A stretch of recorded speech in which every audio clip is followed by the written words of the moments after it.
ఏమైందిరా? నువ్వు ఇంకా ఒక్కటి కూడా పట్టుకోలేదా? ఏం ఆలోచిస్తున్నావు? ఈరోజు మీ గర్ల్ ఫ్రెండ్ చూడలేదా? హే పోరా.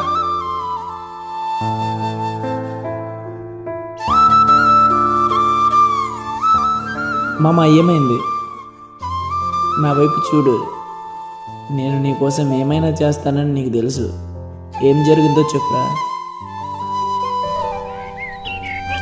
నా తల్లిదండ్రులు ఎప్పుడు గొడవపడుతున్నారు. వేరే మతానికి చెందినవారు నిత్యులు గొడవపడడం, ఇంటికి వచ్చిన బంధువుల విషయాలు చెప్పి వెళ్ళిపోవడం, మా పేరెంట్స్ దాని నుంచి మొదలు పెట్టడం, అది చూసి తట్టుకోలేకపోతున్నాను. నువ్వు ఆ విషయాన్ని సరిచేయగలవు కదా? అది ఎలా రా? ఈ లోకంలో వాళ్ళు ఎక్కువగా ప్రేమించేది నిన్నే కదా. అవును.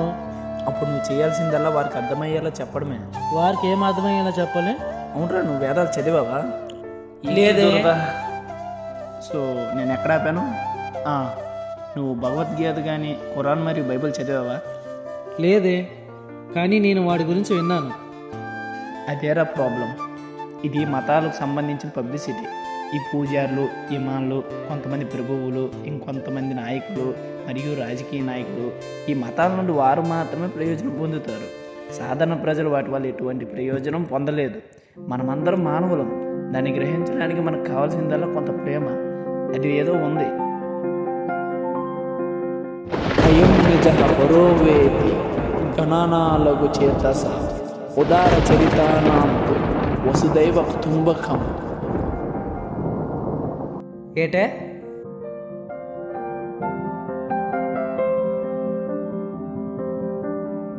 నువ్వు ఇదంతా ఎక్కడ నేర్చుకున్నావు? నేను అబద్ధం చెప్పడం లేదు. గూగుల్లో అన్నీ ఉన్నాయి.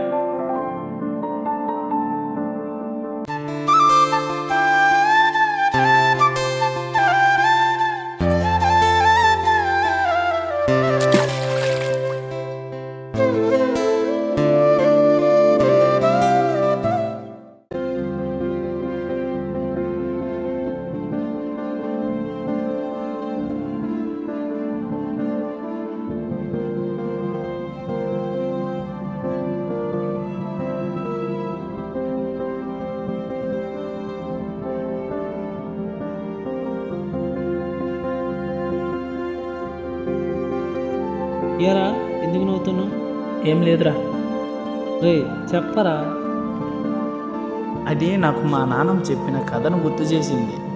ఒకరోజు ప్రపంచ సృష్టికర్త తన దేవతల్ని భూమిపైకి పంపాలని నిర్ణయించుకున్నాడంట.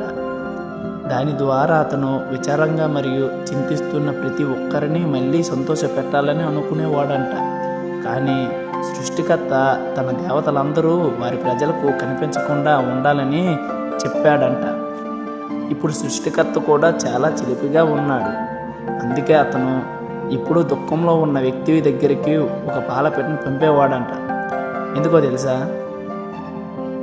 వాటి ద్వారా ఎప్పుడూ తోడుంటామని సృష్టికర్త అందరికీ చెప్పగలిగాడు. దేవతలా? నిజమేనా? సరే చుట్టూ చూడు. ఆ పాలపెట్ట చెట్లలో ఎక్కడుందో చూడరా.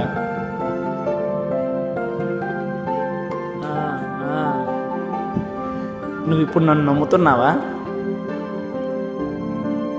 రేయ్, మనం రోజంతా ఇక్కడే కూర్చుంటామా? ఆడుకుందాం. నువ్వు ఇంకా ఒక్క చేపను కూడా పట్టలేదు. దానికోసం నువ్వు మళ్ళీ బాధపడతావు. దానికోసం నాకు ముందు ఒక ఎర కావాలి కదరా. అరే ఏంట్రా, నువ్వు ఒంటరిగా చేపను మోసం చేస్తున్నావా?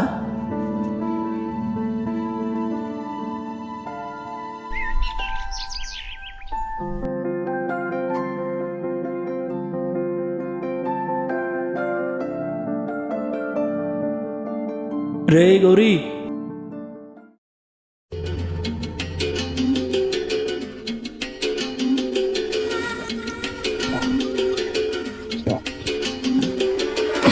ఎక్కడికి వెళ్తున్నావు?